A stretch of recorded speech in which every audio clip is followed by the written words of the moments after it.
Attorney General William Barr weighing in on the suspicion surrounding the death of convicted sex offender Jeffrey Epstein. Barr saying he did have concerns following the apparent suicide in a Manhattan correctional center, and he tells the Associated Press, quote, "I can understand people whose minds went to sort of the worst case scenario because it was a perfect storm of screw-ups.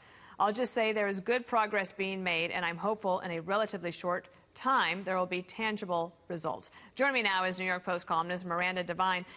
Miranda, the AG also said that he personally reviewed the videotape coverage, and he can say that nobody entered the cell, that Epstein was alone the whole time. Yeah, look, I thought that was pretty impressive that he personally did review that footage, but it also doesn't actually allay our suspicions that it wasn't a kind of a Frankie, Five Angels, Godfather 2 experience where someone actually went to Epstein and said, look, you might as well kill yourself because otherwise you know we can get to you because we did 2 weeks ago and it'll be much less pain-free. Better for you to do it on your own terms. So, you know, perhaps he did it that way.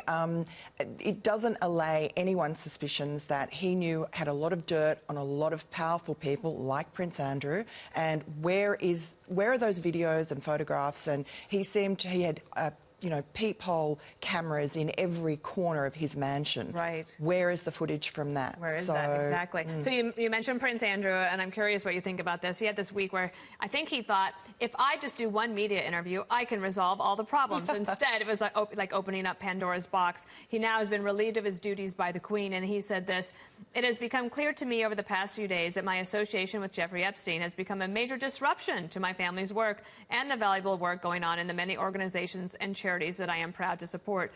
But interestingly, Miranda, this is a guy of such privilege that he just gets to walk away from his official duties of doing charitable work, and then he's scot-free? And he's still getting paid by the Queen and a nice salary and living in castles. It's incredible that the realisation only dawned on him the last few days, though. You know, it was so stupid of him to have done that interview in the first place. It would have been better for him to just stay mum, even though everyone was calling out for him to talk, and especially the victims now, 16 of Epstein's victims who've filed a lawsuit against his estate, are calling for him to come and be interviewed by the FBI. Now, that'll never happen, but the interview was just so implausible on so many levels, from, you know, the sweating to I don't hug. I mean, immediately the British papers and the New York Post pulled up evidence that he did sweat at that time and he did hug women. So, you know, if he lied about one thing, what else did he lie about? So he should have kept his mouth shut or done an interview with a friendly person. Yeah. Even have an in-house interview with someone from the royal family. It would have at least kind of put a better finish on the ridiculous narrative. It might not be finished completely. We might not have heard the end of it yet. We'll keep in touch with you, Miranda Devine, and of course we'll keep you informed too. Thank you so much. Thanks, Dana.